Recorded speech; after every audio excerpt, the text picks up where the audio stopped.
Show me the crypto. Show me the crypto.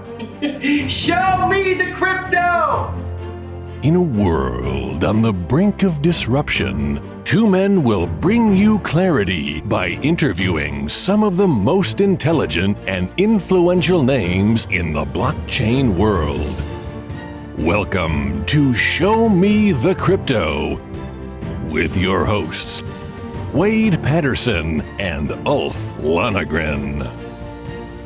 Well, hi there and welcome to Show Me the Crypto. My name is Wade Patterson. And I'm Ulf Lonergan. And we're a couple of friends from Canada who love learning about cryptocurrency and blockchain technology, and we're excited that you're along for the ride. Whether you're a crypto virgin or you know your way around the block, we hope that our interviews with some of the most intelligent and influential people in the space will help bring you value. And on this episode, we're joined by Heidi. From Steemit travel blogger to crypto tips YouTube personality, Heidi has educated hundreds of thousands of people through her informative videos on everything from wallet tutorials to explanations on yield farming. Heidi has become a trusted source in the blockchain community. In her spare time, Heidi enjoys cooking, surfing, and traveling. Heidi, welcome to Show Me the Crypto. Hey, Wade and Olaf. Thank you so much for having me. It's an honor to be here. We're stoked to have you. And I was adamant. So you are episode 1. And I told Ulf when we got started on this project, I said, Heidi has to be, this is going back to my Steemit days in 2016 when I was doing 20 questions interviews. You were interviewee number 1. And so my question is, what was Heidi before crypto? Like, what were your aspirations? What were your goals going back to that time before you knew about cryptocurrencies and blockchain? Man, I mean, really, the best way to describe that is just a blank slate. It's kind of sad, but not really at the same time because of what it turned into. And that's what so many people say about their life, like, oh, I don't regret anything because it's turned into what it has.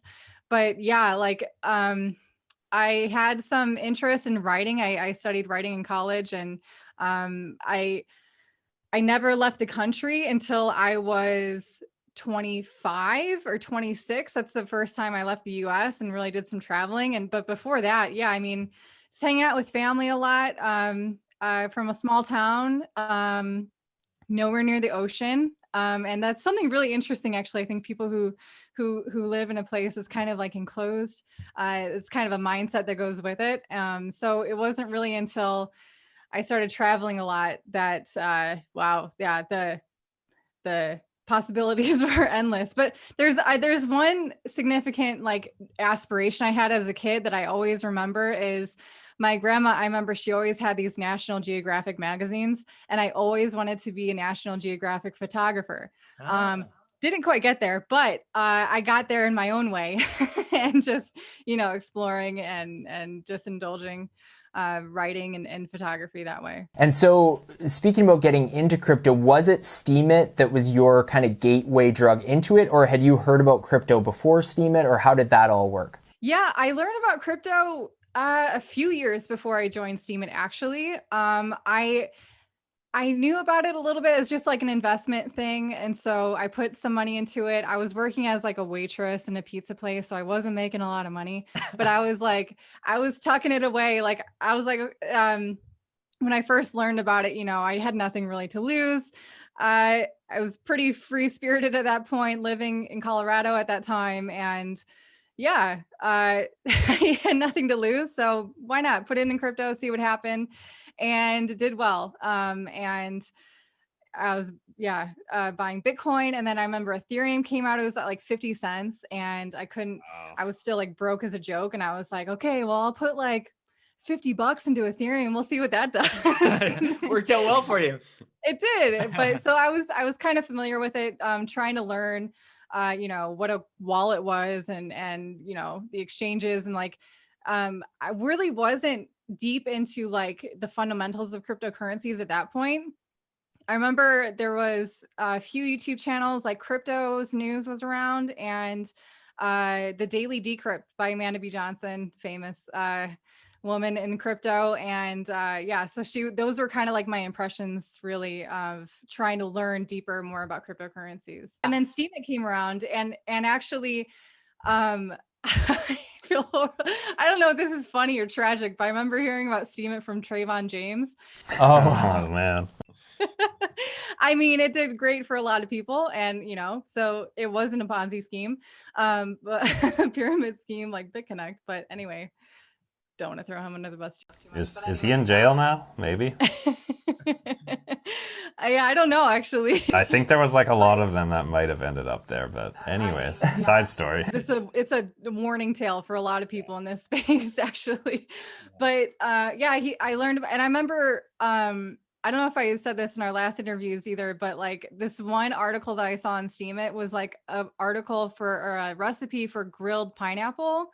And like you said, like I love to cook. So I'm like, oh, I can do so many articles on cooking and make some money.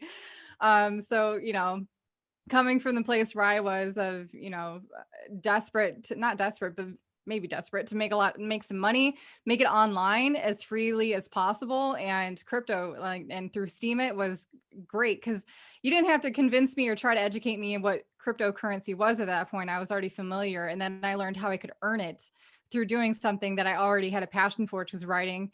And then it was like a great timing for me too, because I was fresh out of traveling quite a bit. And so, if you've ever done a lot of traveling, especially if it's your first time, you're pretty invigorated and like inspired and creative at that point. So as a writer, that was great. And match that with a platform like Steemit, where in July 2016, when I joined, it was like the launch of it, right? And so they were really trying to branch out beyond the people just talking about cryptocurrencies.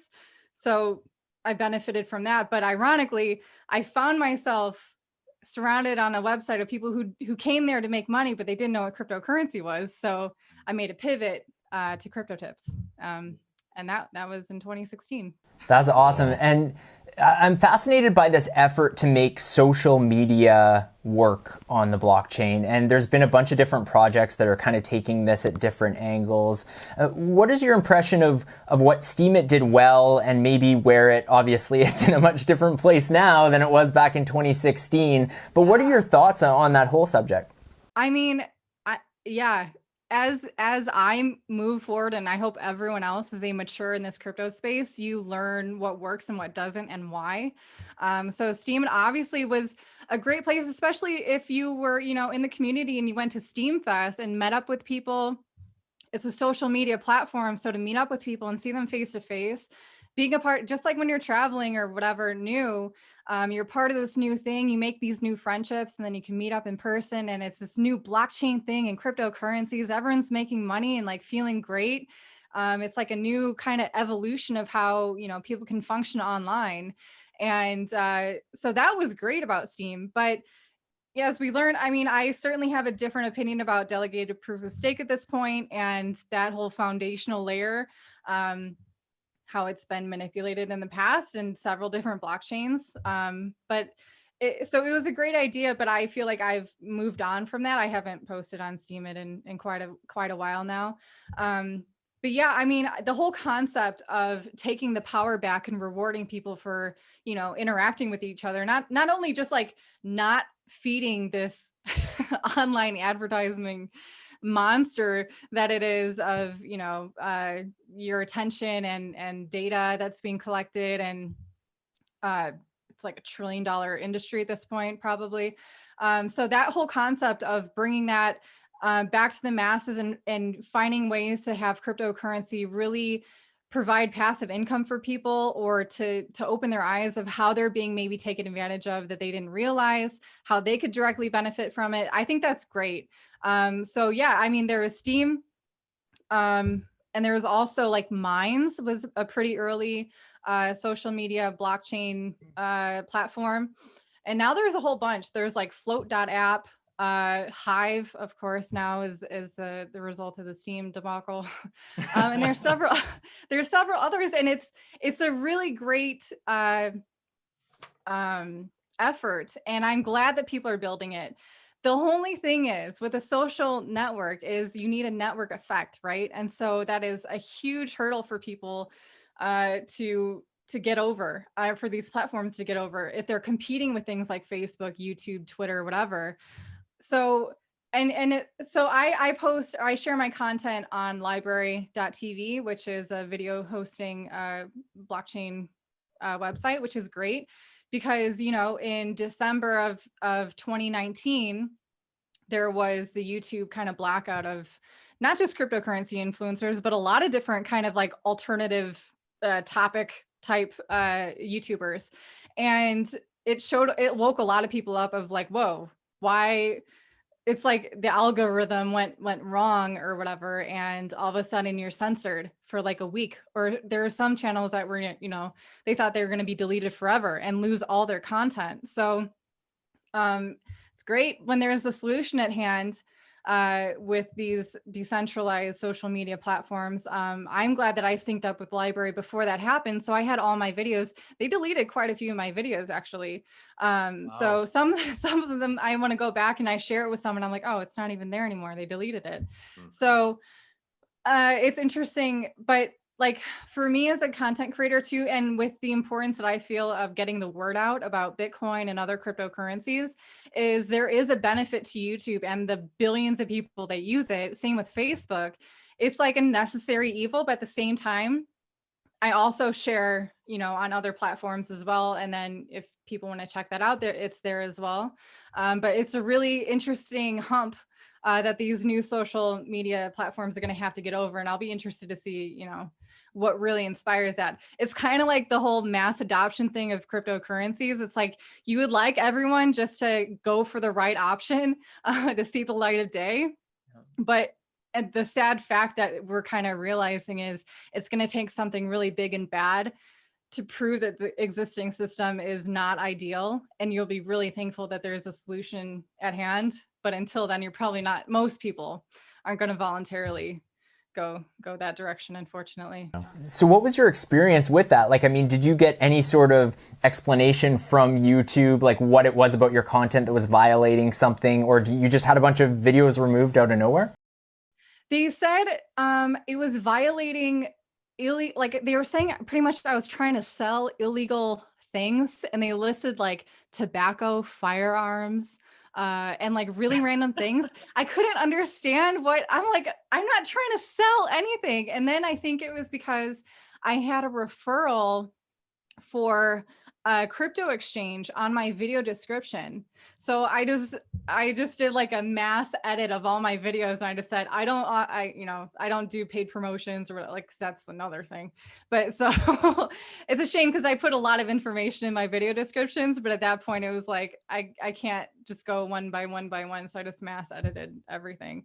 But yeah. And then it cleared. I don't know if they cleared it up. I think they cleared it up because I filed a complaint, called them out on Twitter.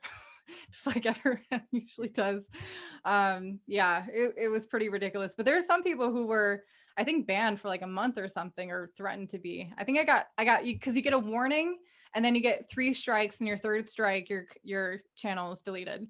So I got like 1 strike. I remember at the time, like I'm an avid YouTuber. That's how I digest 90% of the content I take in, and yeah, it was really like happening, not just obviously to you, but to all kinds of different YouTubers. And yeah, it was quite serious. I know a lot of them lost, like you said, for yourself, a lot of content. And, you know, if that's for a lot of YouTubers too, who are like really serious about it, it could be a major source of their income, right? And like, that's a big hit to take. And then it kind of emphasizes that fact of like, if you don't, you know, if you're putting on a platform that is controlled by a central entity, you know, what are your rights around owning that content and what you can share? Yeah, it kind of reinforces decentralization and what kind of blockchain technology is all about, I think, in many ways. Yeah, exactly. And it's yeah, what you're saying, when you're participating with a centralized platform, you're really at the whim of them. And unfortunately, one thing that like I don't like, if you have a YouTube channel, you know, you go to your editor page or whatever, and it'll show you like these little videos for like how to perform better for your videos or whatever. And it's like little ways they're trying to design how the information gets broadcast. And even if I noticed if I like choose to not monetize my videos, I don't get as much views because they're obviously not motivated to get that video out because they're not getting paid from the advertisement revenue. They still have to pay for the storage of that video.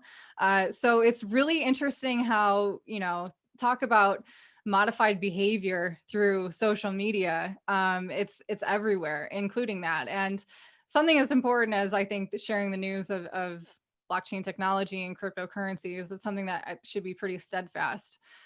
So yeah, and too, like the other channels that were affected by that YouTube ban, they also were more interested in and probably joined other decentralized platforms as well. Like there's PewDiePie who is on DLive a lot, I think, and then I think he went back to YouTube. But anyway, interest is there, and so hopefully these platforms can continue to develop while maybe they're not being necessarily flooded by users yet.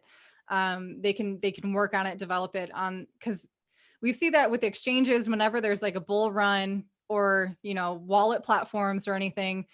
Like if you're trying to buy a ledger during 2017, 2018, you're going to wait like 4 months to get your ledger put in. So hopefully they can develop and get a better user experience on these platforms. And then when the people come in, it'll be something legit that they can actually enjoy and it makes sense. One thing you touched on there, Heidi, I don't know how much you want to get into it, but you kind of have a thought on sponsored content and that kind of thing, or having sponsors on your content. And I think it's an interesting juxtaposition that you have these videos for people who are new to crypto, who are trying to learn about it, but it comes up at the beginning having a host recommending a particular product or something. Do you have an opinion on, whether it's the ethics of that? Is that okay? Have you taken a certain role with that, or what are your thoughts? Back in my early days of doing YouTube videos, it was like in 2017, there was like the ICO craze. And so there was, especially being someone new. I remember I actually even reached out to Amanda B. Johnson for her advice. She never got back to me. That probably could have helped. But just asking her like her opinion on dealing with this idea of sponsorships or getting paid to do videos for promoting things. And it's so alluring. Like these guys will drop a lot of money for you to talk about their video. And I did it, but then like for like a couple videos, and then it just put like a bad taste in my mouth, and people didn't really respond to it too well, rightfully so. And I'm glad that was it, because now like I am so glad. It's such a relief not to have this pressure of like talking about something, because number one, someone paid me to do it. The second money changes hands and it's like in your pocket, your opinion is not honest. It's officially biased to swing towards talking well about that product. And sometimes like I talk a lot about Ledger hardware wallets. That's because I use one. That's why I do tutorials on it. It's super easy because I use it all the time. And so in that way, like I have an affiliate link with that, but that's the extent of it. Like I get so many emails of these people from these marketing firms saying, we have a client, we love your videos. It's so generic. They just say, hello. They don't even say your name. They say like, we love your videos or whatever. It's so generic. And I just always respond, I don't do paid promotions, but I wish you all the best. Or like, please remove me off your list or something like that. It's great for me because number one, I have found success just investing in cryptocurrencies and doing that well and wisely, that I don't have to be kind of scraping the barrel for sponsorships for my channel. And yeah, I think that lends a certain authenticity to my videos. And I think some people can really resonate with that, which is great, because there's always going to be a sellout. Like there's so many sellouts on Twitter, on YouTube, all over the place. And, that's their plan and that's fine. But I'm really interested in the long run. I'm interested in sleeping well at night and actually helping people from the best that I can with the most, honest and straightforward kind of perspective. Something I'd love to ask based on, to take a step back to something you mentioned about like these social media platforms. I mean, this is something Wade and I have had discussions about in regards to, blockchain technologies and what kind of, it just makes sense in a lot of ways for a social media platform to thrive on, in a decentralized manner. But obviously there's a lot of challenges to overcome in making that happen. And one of the things that you were talking about is that network effect. Nobody's going to use a social media network of any kind if there aren't other people on it. I mean, some people will. There's going to be early adopters, but you won't get past early adopters unless you can kind of have some breakout. But what I wanted to mention is that one way to maybe avoid being the network that has to have the breakout is through interoperability and perhaps through sort of aggregation. And so, I mean, that's true in other protocols as well. And the fact that, you know, we could look at even some of the top 10, you know, cryptos today by market cap. You look at something like Cardano, for example, I mean, it has a lot of promise. But unless they get the network behind them of real users, it will be hard for them to ever realistically compete with someone like Ethereum, right? With a protocol like Ethereum. And the same is true in the aspect of the discussion around social media protocols and how that could work on the blockchain. But perhaps, you know, maybe that'll be how it ends up working one day, is rather than being a solely like a sole entity where everything operates within that protocol, maybe it pulls from these other YouTube and Facebook and other existing platforms that are centralized by aggregating that data and pulling users in as a place to then ultimately store it in a safe, private, decentralized way. And maybe that will be the way something like that ends up working. Yeah, I totally agree. Interoperability has proven any coin or project that has kind of put that as a focus, I think either has done well or will do well. Like you're talking about Cardano competing with Ethereum, you know, there is like the whole rash of Ethereum killers coming out, and they can't compete with the network effect of Ethereum. But what they're doing instead now is kind of building these second layer solutions or side chains for Ethereum out of necessity, really. And in that way can lend maybe some familiarity from Ether back to that blockchain. And yeah, I think it's like crypto in general isn't a zero sum game. I don't think it's going to be like one thing. And I think that's something that maybe these people who are building these platforms, or I mean, I don't know exactly what goes into building a platform. Like, let's be honest, I don't have a tech background. I've never built a cryptocurrency before. So I'm sure that there's a lot of nuances and especially with social media, like trying to, like with Steem too, trying to incentivize the users and how that can affect the kind of content that's being displayed, who has the power to say who gets what. And it's really interesting. And it's something that hasn't been done before. There's always been, you know, you get paid through the advertisements, but okay, well, now this is going to come around. How are we rewarding ourselves, and what kind of content do we want to promote? Because that's really what it is. You know, censorship comes into that as well. But before we get into all that, like interoperability, I definitely agree with you. That is going to be key. And I think that any cryptocurrency has a high promise, or social media platform has a high promise, especially if they can find a way, like actually Filecoin with the interplanetary file system, IPFS, they have, you know, they're trying to figure out ways to do live streaming and working with YouTube. So that could be a thing that, you know, gets connected to another social media, decentralized social media platform through Filecoin that connects to YouTube, and who knows, but yeah, we're much more stronger working together than against each other. And someone might have a solution over here that you didn't think of that might not work on your platform. And, you know, why not? It's open source. That's a beautiful aspect of open source community. It just keeps getting better. Yeah, 100%. One of the things you and Toby did, which was really cool, was recently kind of a multi-part series on navigating a bull run, which is something you're experienced with. And first off, shout out to our audience to go check out those videos. We'll link below to them in the description. But what really is kind of the Cole's notes from that? Like, what should people be mindful of? And also, like, where are we at the bull run? Like, are we in it? Is it about to happen? Like, can you give some background on that side of things? Yeah. So That's actually a class that we held for our Patreon members, and it was so well received. After we got done with that class, I'm like, oh, we have to, I think, share that with a lot of other people. Like, let's make that more public. So yeah, I'm really proud of that video series, and because we covered so many different topics that are so important, and it's kind of like a secret sauce, not really, but it's what I think a lot of people try to keep for themselves instead of like sharing to the public and being really helpful for people, especially during a bull run. So let's look at like the bull run of 2017, 2018. Bitcoin went from like $1,000 to nearly $20,000, like within a year. And so this year, or like the past year, Bitcoin's been around what, 6,000. Now we're at 18. But this time there are publicly traded companies, big institutions that are buying the crap out of Bitcoin, and not just to sell it to make a buck. They're buying it as their reserve asset of their company. MicroStrategy bought a whole bunch of Bitcoin. They've made more off their profits of Bitcoin.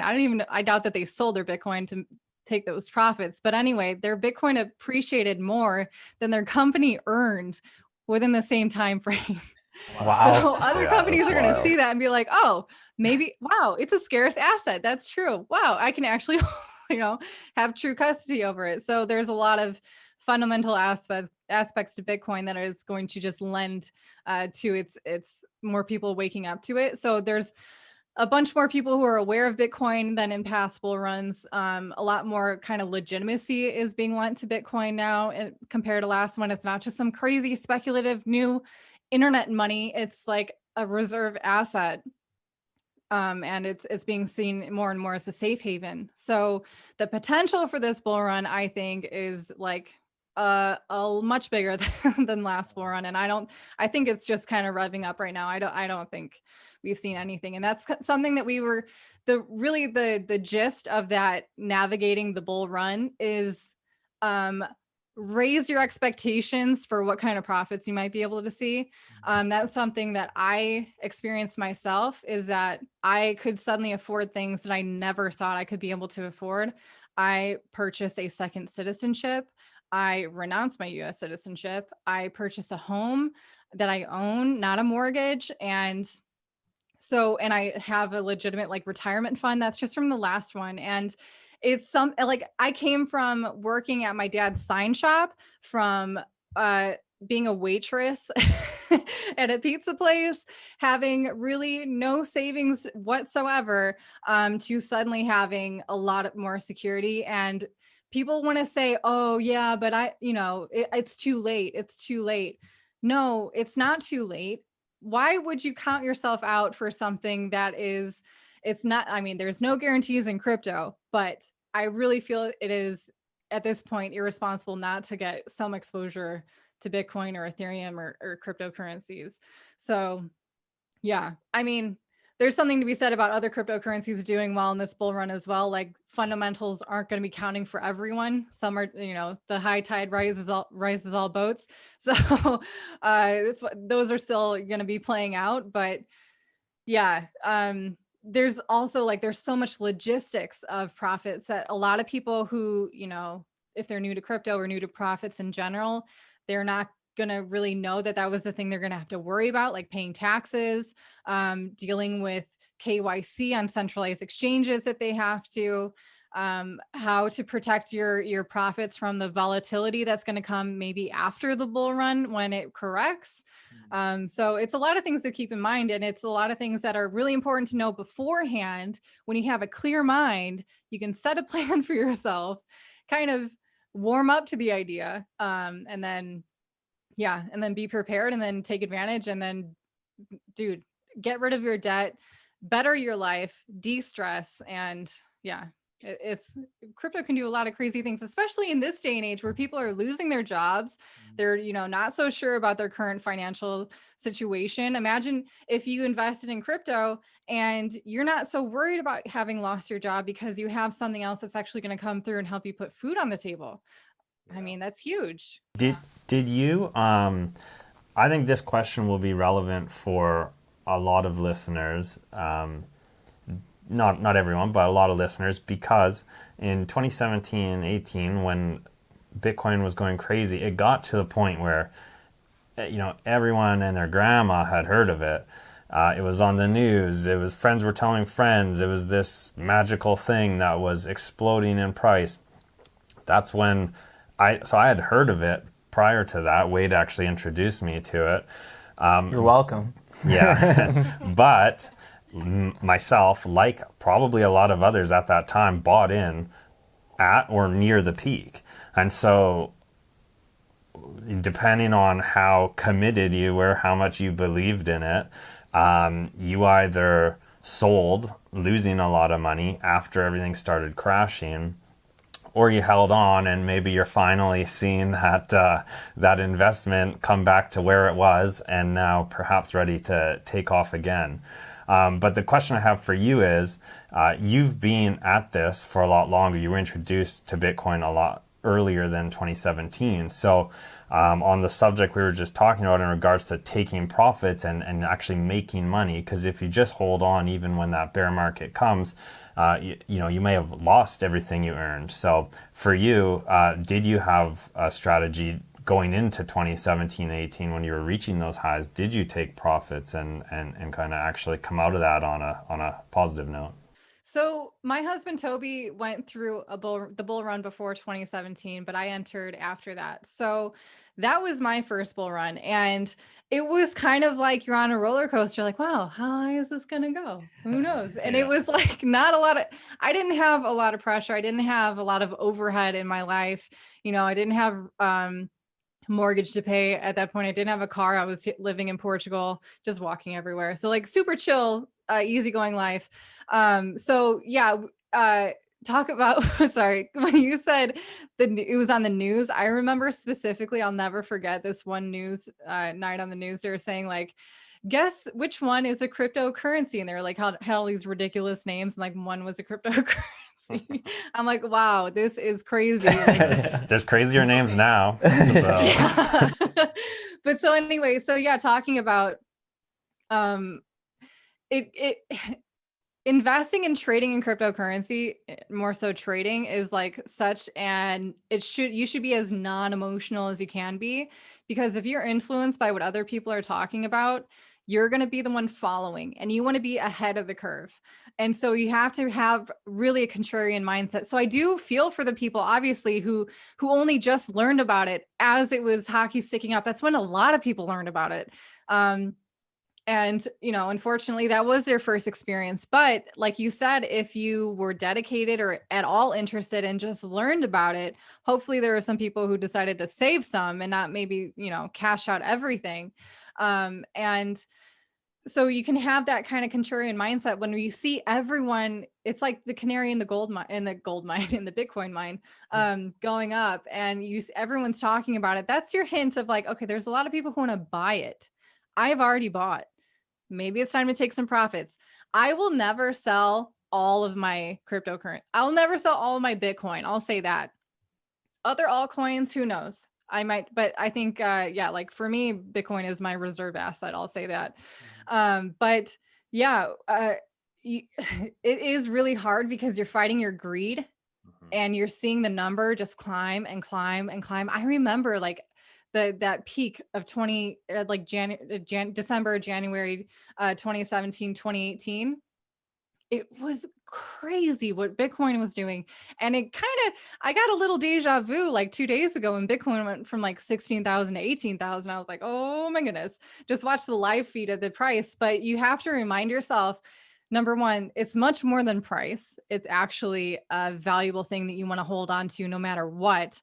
But if you need, to take some profits, and hopefully, you've bought the dip, which is equally as hard to do as taking profits sometimes at the top. But that's all about, understanding the fundamentals and having a plan in place. One thing I wanted to ask you about, Heidi, is, you're doing all of this YouTube content. You mentioned 2016, you pivot there to start doing crypto tips. What is that that meant, because I've seen your videos, tons of views, tons of comments, but to know that you're really making a difference for some people in terms of educating, and really that you've kind of built those ethics into it along the way, that you're not just, shilling some coin and, kind of doing it for profit from that sense, but just from an own, passion point of view. What has this meant to you over the last few years to be able to be helping others along the way? Back in college, I was an education major, and then it was going to be English education, and then I just pivoted to just English.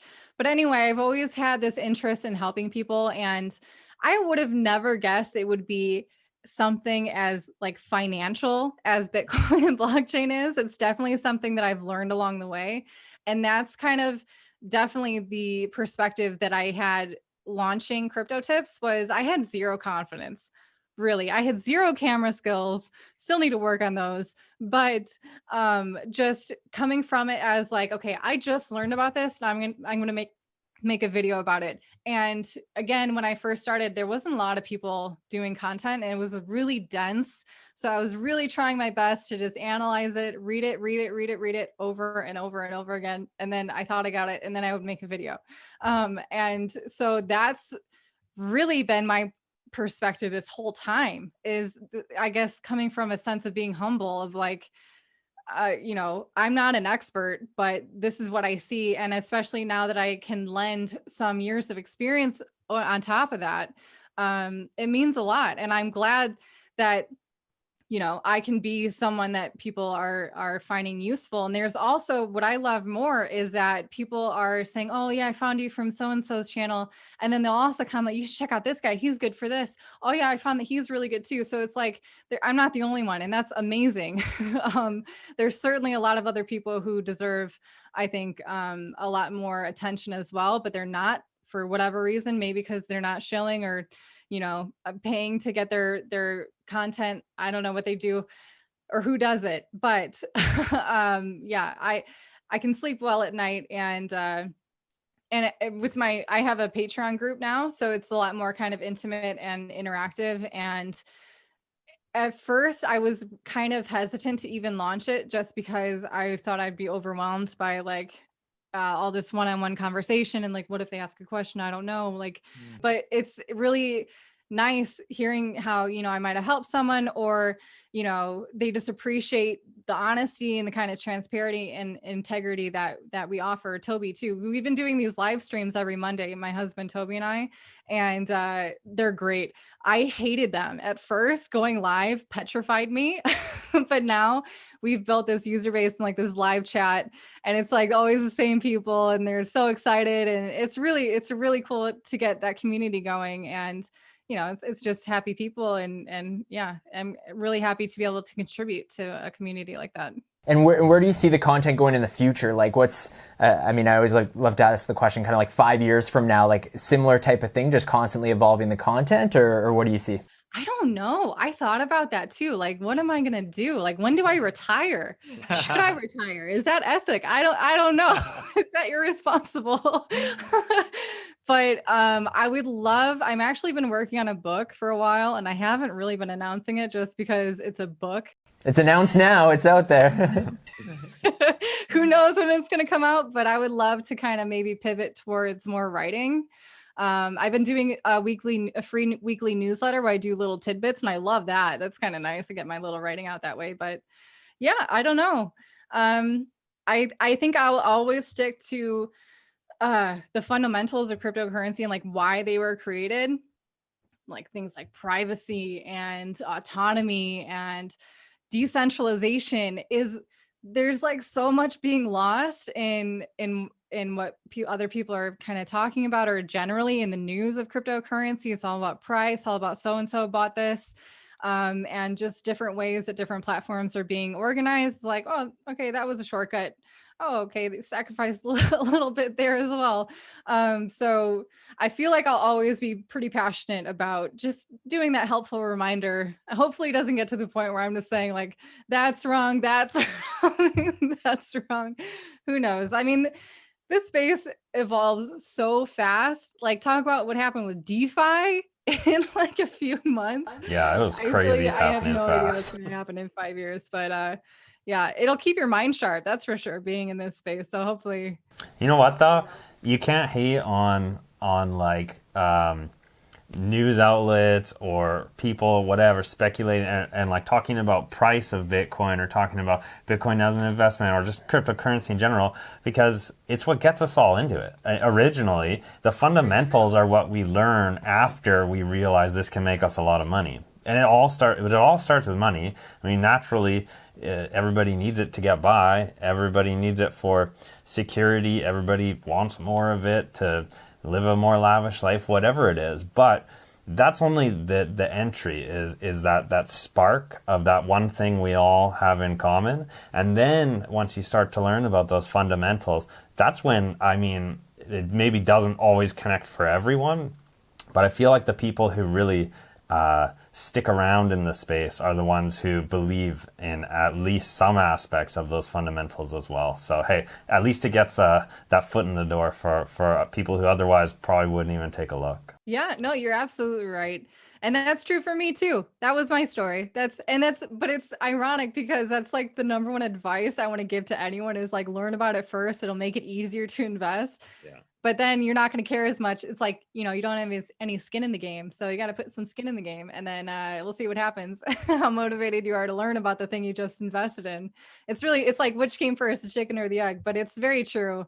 Yeah, absolutely. People want to know how to make some money. And right. I mean, of course, everyone needs to make money, but when you dig deeper, it's pretty cool to learn about as well. There's a couple video topics I just want to touch on before we kind of wrap this up, get to the end portion. One that caught my attention was think twice before using Metamask, and I was like, I use Metamask. Like, what? But things like that. Like, what was kind of the crux of that video, and why should people think twice before using Metamask? Well, I remember I did a video like 2 years ago because they actually changed their privacy agreement, and there was some interesting language change in when you compare the two, talking about your data and things like this. And it's I was actually nervous to make that video. I was like, oh, people are not gonna like this, but it's true. It's like, how many people actually read the privacy agreements of like any website that they go to or exchange that you go to if you have to go through KYC? Right. And like these wallet providers, do you actually read the privacy policy? Do you read I do not. what kind of information it's really long and boring legal talk. Yeah. So I remember that had happened with MetaMask, and then I realized with DeFi, so many, even Toby, my husband, used it a few times, and every time I'm like, don't do it. Don't do it, Toby. He's like, I don't care. And it's true. You make your own, take your life into your own hands, whatever. Do what you got to do, what you want to do, but at least know what's happening. And there are some interesting comments about it, like saying it's open source. You can actually, they were saying like launch it without Google somehow, but here's the thing, right? Is like, okay, MetaMask is a wallet that's supposed to be the gateway into Ethereum, and there's DeFi and blockchain and freedom and new ways to make money, and you separate yourself from the bank or whatever. But they're doing it through Google, and just like how being a YouTube creator, you're kind of playing by the games of YouTube, they have to play by the games of Google, and I'm sure Google will be interested to get some kind of data collection. That's probably why they had to change their terms. And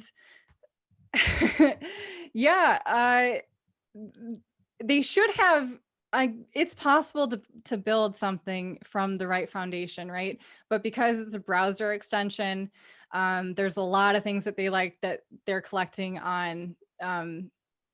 If you pretty much, it's like you have to disable them being able to read what's happening on any web page that you're on that browser, which is scary. And if you disable it, some things don't work on it, like tokens. So it's really interesting. So you have to like fiddle with that back and forth if you really want to be careful. And there's the argument you can use it on just one browser and don't use that browser for anything else. But let's be honest, like how many people are really that careful about how they're doing it with crypto, especially if it's MetaMask and it's, a browser extension, it's super convenient. Mm-hmm. So why would you go through the way of making it inconvenient? So I feel like they could have done better, worked harder, fought more to protect their users than they did. And It's just my opinion. All right. So Heidi, we like to end every episode of Show Me the Crypto with a 3-question segment called You Had Me at Crypto. So Ulf, go ahead. All right. You ready for these 3 questions? They're not that much different than the others, but they're the 3 that we do. We keep the same for every interview. So, number 1, who's your favorite person to follow in the crypto space? Andreas Antonopoulos. I think that's a given. He's like the grandfather of crypto. Not really. He's not Satoshi, but he's I think a great voice for the fundamentals again of Bitcoin. He does like his speeches are so good. I did a video like the greatest hits of Andreas Antonopoulos just because I was like, okay, here's an inspirational video for everyone in crypto right now. It was in like the dead of crypto winter. So That's Nice. awesome. Love it. What will the price of Bitcoin be 10 years from now? it's going to be worth the price. It's going to be 1 Bitcoin. I think everything is going to be denominated in terms of Bitcoin by then. It should be 10 years from now. It should hopefully, it'll put the central bank digital currencies in the dust and cool we'll see answer. massive capital flight into Bitcoin. So yeah, 1 Bitcoin would be 1 Bitcoin. What is the most underrated coin or project in crypto? So I try to stay crypto agnostic. Some person commented that on one of my videos and I was like, yes, that's a perfect way to put it. I try not to like name drop coins. Yeah. There are coins, of course, that I'm interested in and I favor, but I really dislike endorsing a coin. And like, I hate the idea of someone just buying it just because it came out of my mouth and they don't actually know anything about it. Because for all they know, I didn't really research it. I wouldn't say it if I didn't research it. But anyway, it's just this, yeah, it's a thing. So anyway, here's the things that I really like about cryptocurrencies are like we spoke about before, interoperability. I think that is a very good promising indication for the health of that crypto long term. Also, privacy features that are like on a foundational level will be very helpful. We'll see how that plays out with centralized exchanges and the media, but regardless, privacy coins I think are very important for fungibility of cryptocurrencies. And yeah, I think those are 2 solid things to pay attention to moving forward. That's awesome. Well, thank you so much, Heidi, for being guest number 1 on Show Me the Crypto. So exciting. We really appreciate you joining us for this episode. Yeah, thank you. I had a blast. This is great. I really hope you guys keep this going and maybe I can have you on my channel. And yeah, I'd love to see this grow for you guys. Thank you for listening to Show Me the Crypto. Please make sure to subscribe